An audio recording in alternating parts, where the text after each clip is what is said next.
রাধে রাধে বন্ধুরা, আশা করছি তোমরা সবাই খুব ভালো আছো।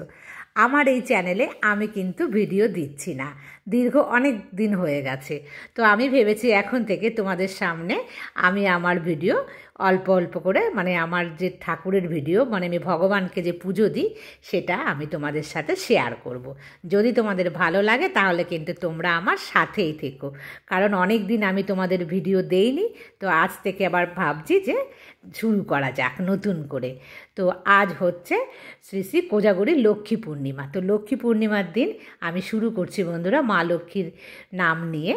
তো প্রথমেই দেখো প্রচুর বাসন আমি ধুয়ে নিচ্ছি, যে লক্ষ্মী পুজোতে লাগবে সেই সমস্ত। সকাল সকাল কিন্তু আমি চলে এসেছি একদম বাইরে, এটা হচ্ছে আমার ঘরের বাইরে যে কল, সেই কলটাতে ধুয়ে নিয়ে একদম কিন্তু আমি চলে যাচ্ছি আমার মা লক্ষ্মীকে আমি বসাবো। তো আমি তাকে স্নান করাবো, কিভাবে অভিষেক করাবো সমস্তটাই কিন্তু দেখাবো।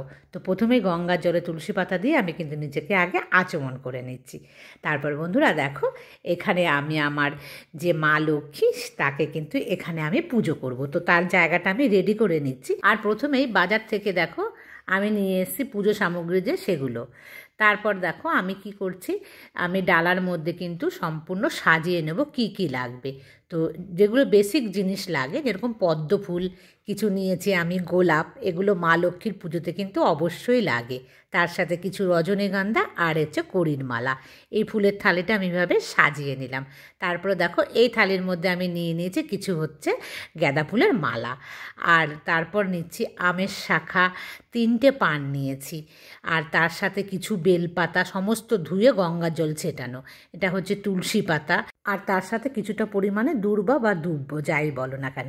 তারপর থালি বা ডালা নিয়ে নিলাম অগরু, মধু, ঘি, ধানের একটা ছড়া, তার সাথে কিছুটা আতপ চাল, কিছুটা পরিমাণে লুজ ধান, শঙ্খ, এটা নিচ্ছি আমি চেলি, পৈতে লাগে একটা, তো পঞ্চশস্য, কর্পূর, লাল চন্দন কিন্তু অবশ্যই লাগে বন্ধুরা। লক্ষ্মী পুজোর দিন মা লক্ষ্মীকে লাল চন্দন দিতে হয়। একটা চাঁদমালা, এ হচ্ছে ঝাঁপি, লক্ষ্মীর ঝাঁপি। তোমাদের কাছে পেতলের থাকলে পেতলের নেবে, আমার কাছে বেতের। কিছুটা নেবে হলুদের গাঁট, চাইলে তোমরা কাঁচা হলুদের গাঁটও নিতে পারো। এখানে আছে 3টে সুপুরি। তারপরে নেবে 3টে হর্তুকি আর একটা সিঙ্গেল সুপুরি, সেটা দেখাবো যে কি করতে হবে। এটা হচ্ছে নাভি শঙ্খ, 3টে নিলাম নাভি শঙ্খ। আর তার সাথে দেখো নিয়ে নিয়েছি, এটা হচ্ছে মিছরি কিংবা হচ্ছে চিনি বা শর্করা বলে, কিছুটা কাঁচা দুধ নিয়েছি। আর এখানে নিয়ে নিলাম দই, আর দইটাকে সরিয়ে দিলাম বন্ধুরা, ওটা পড়ে যাচ্ছিলো বলে। আর এটা নিয়েছি আমি গোলাপ জল। তারপর দেখো শাখা পলা নিয়েছি, আলতা, সিঁদুর, এটা হচ্ছে মা লক্ষ্মীর হাতের চুড়ি। ওখানে কিন্তু আমি তিল তেল নিয়ে নিয়েছি, আর সিঁদুরের যে কৌটো সেটাও আমি নিয়েছি। আর এই দেখো মায়ের মুকুট, মা লক্ষ্মীর জন্য এটাকে আমি আজকে কিনে এনেছি। তো এটাও কিন্তু মাকে স্নান করিয়ে পরাবো। আর অল্প কিছু গয়নাগাটি সেই সমস্ত আমি এই থালিটার মধ্যে পুরো কিন্তু সাজিয়ে নিচ্ছি। আর এই চুলটা আমার মায়ের জন্য আজকে আমি নতুন কিনে এনেছি, মানে আমি আমার মাকে আজকে প্রথম পরাবো এই চুলটা। আর কিছু অলংকার যা যা লাগে আর কি, অল্প কিছু আমি নিয়ে এরকমভাবে কিন্তু দেখো একদম 3টে থালির মধ্যে পুরো রেডি করে নিয়েছি। এইভাবেই নেবে তোমরা। আর আমার মাকে আজ আমি অঙ্গরাগ করিয়ে নিয়ে এসেছি। তো বন্ধুরা দেখো আমার মায়ের রূপটা আগে কিন্তু একদম অন্য রকম ছিল।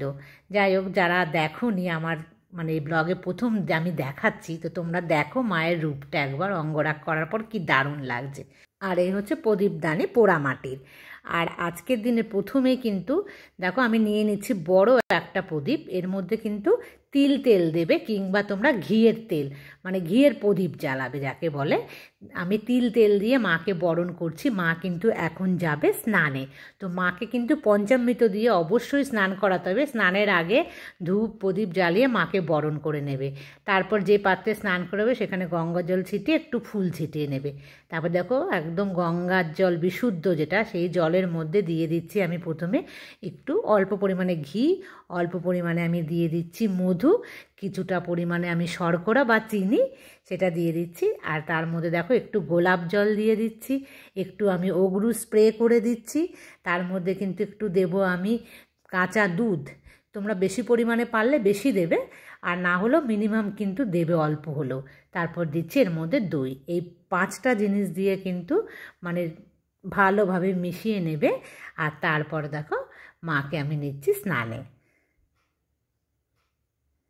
তো মাকে প্রথমেই কিন্তু মায়ের চরণ ধোবে, হাত ধোবে, তারপরে কিন্তু মায়ের মস্তকে দেবে। তো এইভাবে কিন্তু মাকে পঞ্চামৃত দিয়ে ভালোভাবে স্নান করিয়ে নেবে। তারপরে গঙ্গা জল, আর যদি গঙ্গা জল না থাকে তোমরা বিশুদ্ধ জল দিয়ে মাকে একদম স্নান করিয়ে মাকে মুছিয়ে নেবে পরিষ্কার কাপড় দিয়ে, যে কাপড়টা তোমরা ব্যবহার করোনি সেটা দিয়ে ভালোভাবে মুছিয়ে নিয়ে মাকে কিন্তু দেখো একদম আমি নতুন বস্ত্র গয়নাগাটি দিয়ে পুরোটাই কিন্তু আমি সাজিয়ে দিয়েছি। মাকে সম্পূর্ণ নতুন রূপে কিন্তু আমি দেখতে পাচ্ছি, কারণ তোমরা তো অনেকেই দেখোনি আমার এই মা লক্ষ্মীকে, বা তোমরা দেখোইনি।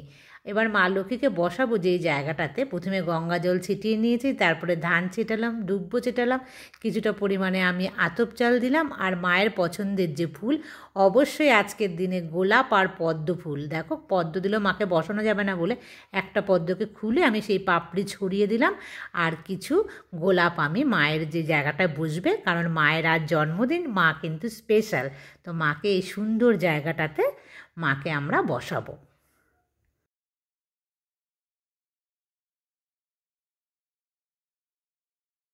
তারপর মাকে দেখো একটা সাদা কড়ির মধ্যে আমি লাল চন্দন মাখিয়ে মায়ের গলায় কিন্তু আমি ফুলের মালা পরিয়ে দিচ্ছি।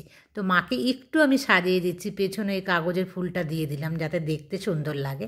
তারপর দেখো মাকে আমি মায়ের চরণে লাল চন্দন লাগিয়ে পদ্ম ফুল অর্পণ করলাম, আর মায়ের পছন্দের একটি গোলাপ ফুল আমি তাতেও লাল চন্দন লাগিয়ে মাকে দিলাম, আর পুরো রেডি করে দিলাম মাকে একদম। এর পরের ব্লগে আমি তোমাদের সাথে শেয়ার করব মা লক্ষ্মীর পুজো আমি পুরোহিত ছাড়া কীভাবে করি। তো আজকের মতন এই পর্যন্ত বন্ধুরা, রাধে রাধে।